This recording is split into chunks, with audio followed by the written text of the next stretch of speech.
what's up, guys? We are Chop Anime, 3 of the almighty Chop Anime. We're back to chop up another episode of Demon Slayer, episode 9. But before we do that, please subscribe to our channel. If you like reviews of Demon Slayer, Jujutsu Kaisen, Attack on Titan, check us out. Now, episode 9 was intense. I ain't gonna lie, I didn't expect this episode to be this fire. Like, I thought the beginning threw you off because it was getting very emotional and getting into thinking flashback. I thought it was just gonna be an episode just full of flashbacks, and I actually thought it was hinting at Tengen's death. And then it was like, oh, as the episode progressed, I said, oh, it's hinting at the wife's death. Didn't you? I know you. I'm not the only one that thought that. No, I actually thought the flashbacks were hinting the wife's death because they kept on focusing on the wife like the entire time. Like she was the center of attention. So I was like, oh man, she's really gonna like die. Like when the upper six actually got to her, like I thought he was actually just gonna kill her. It's been good so far, man. This episode has been fire. The animation has been fire. This fighting scenes, like, it's crazy. Yeah. The fighting scenes in this episode were just amazing, bro. When Tanjiro did his mix of breathing styles, I was very impressed. I'm not gonna lie, because I was like, I thought he went demon mode again at first, and then when he started explaining, I said, "Oh, that's actually a pretty cool idea for him to mix and blend those two." So I thought that was really cool as well. I don't know if you guys have anything to say about that. It reminded me of Todoroki from My Hero, using like his water breathing to like chill out his like flame or his like sun breathing or whatever he's doing. So that was pretty cool. But yeah, everyone was throwing hands in this episode. Like every single we saw good hands from everyone. And like Ufotable did not disappoint. Like they showed off their entire budget with all the characters fighting in this episode. This episode revealed to me just how much of a made-up style beast breathing is, because he just started swinging his swords. I said, "Oh, wait a second, this isn't a move. This isn't a real move." And then when he had the swords on the shorty neck, and he was just like, I'm like, this isn't fighting. This isn't technique. This isn't anything, bro. So Inosuke is just pure brute strength and natural instinct, and I appreciate that about him. And because he does his own thing, and he's gotten this far of that, I just really enjoyed. I was cracking up, literally. Inosuke had me dying this episode, bro. Yeah, when he did the beast breathing technique where he did that rush, like I thought he was gonna like actually like do something, but no, he just like slashed and he just like ran towards her. I was like, wow, I don't understand what the technique part here is, but I don't know, because yeah, it's clearly his stuff is like made up and he likes to just say like the beast breathing stuff. So, but yeah, he was putting in work in this episode. I'm actually glad that he was the center figure going after the upper moon and not just Tanjiro, because usually it's like Tanjiro or Zenitsu gets a lot of attention too. So it's always great when Inosuke gets a lot of attention. But I did wish, because this is a speed thing, that Zenitsu stepped up, right? Because isn't he supposed to be the fastest? That was at least my understanding. He is, but I think we're not giving Inosuke enough credit. Like, yeah, sure, it might not look like a cool move, but I think what the breathing technique are supposed to do is enhance your attacks, right? And I think the breathing techniques, the beast breathing, definitely are still enhancing Inosuke's attacks.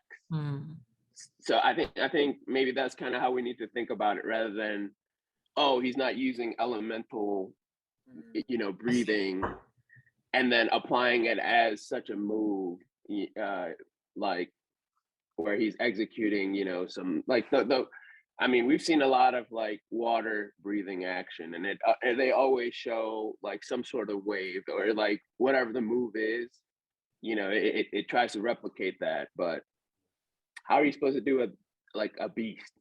A beast literally charges forward and attacks, and that's how Inosuke's beast breathing works. He just, like you said, Jose, he just ran at him with swords. Just Naruto ran. He got things flying at him. He said, I don't care. Tanjiro got me, boy. And he just beast breathing and just. You notice that Zenitsu, when he sleeps, he's not just a fighter. He's like consciously a leader. Like he's like instructing. When he sleep, he's like legit woke. Like he's like woke. Like conversations, directing things. I'm like, I was very shocked by that. They showed a lot of just Zenitsu, like how far that ability of him while being asleep can really go. And I actually really liked that they actually expressed that on this episode. And I thought that was really cool. Yeah. He's giving me Hashira vibes. You know, I don't you know. It was cool how he explained that it doesn't matter if you cut their necks off, cut their heads off at the same time. It's just that the both of their heads have to be cut off eventually at the same time. Like both, you have to have that same state. Right. It's the whole severed head, you know, at the same time rather than the slicing at the same time. I think I am glad they distinguished that. So I think Zenitsu is the perfect character of I think there's a Bruce Lee saying where it's like, you know, I'm not afraid of a man who has practiced 100 punches, but I am afraid of the man who has practiced one punch 100 times. And that's how Zenitsu's powers work, right? He just has first form, but like he's doing this subconsciously. He's doing this in his sleep. That's how much he's practiced this move. So this move is his ultimate move. He just kind of combos it, like we saw past couple episodes where, you know, he kind of, I forgot what he said, but he definitely kind of bounced off and slashed multiple times. But it was the same technique. You'll see Zenitsu, he's just gonna call off, you know, first form, thunderclap and flash. Yes. And I really am glad this anime is moving forward like this. Like it's just fire to the end, and Zenitsu is a great character. We get a lot of background on him. You guys will like him. You guys will definitely like him more and more when you learn about him, learn about his background, learn about his masters, learn about the lightning breathing. So definitely looking forward to more Zenitsu and his moves. Let's get to the serious part, the ending. Wow, man. Tengen arm is off. Inosuke gets stabbed through his back. Zenitsu, we're not really quite sure what happens to Zenitsu just yet, but clearly he's pushing Tanjiro out of harm's way, sacrificing his body. And Tanjiro is just saying, I'm sorry, he's sorry. And then he says, Nezuko, I'm sorry. Does that mean Nezuko comes back? I just want Nezuko to come back. I've been waiting, bro. I know I'm not the one that was like, when Nezuko gonna pop out the box? You're probably not gonna get that. We probably should get it. I don't know. Fingers crossed. How'd you guys feel about just that ending sequence, though? That was intense, bro. Me and my wife were just looking at each other like, wow, like, crap. Wow. So yeah, that end was crazy. Like that, like they were kind of like they were at a disadvantage already, right? At the end of the last episode where they were about to cut his neck off, you know, it made you feel like they were kind of like, you know, stepping up. But now at the end of this episode, they're at the biggest disadvantage now. Inosuke got a hole through him. Tanjiro's already mad weak. Like this Hashira, his hand's not there anymore. It's cut off. And if you can whole arm. Well, yeah, exactly. And if you can see, the poison is getting through his body. That's wild. Like the Hashira seems like he's almost down.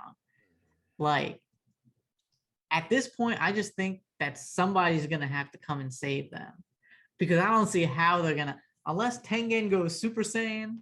There's no way they're about to beat this Upper Moon 6. That's just how I see it. They got to get saved.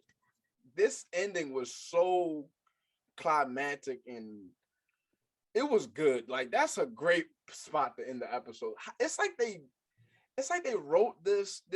I don't know. It's like I think they put the flashbacks there. I don't know if in the manga the flashbacks are the same, but I think they put it there just so they can end it right here. But I was about to say, I was like, there's no way the manga matched up perfectly for you to end the episode like this. But like, man, like this was like, I know everyone cannot wait till next week to see what happens, bro. Like, man, I honestly Tengen might die. I was saying it. I was like, we were saying like they can't afford to lose any more Hashiras because clearly like they can't afford to lose any more Hashiras. Like they already lost Rengoku. They can't lose this guy, So, but it's one. I'll say one thing is clear. After this, Tengen will either be dead or he's retired.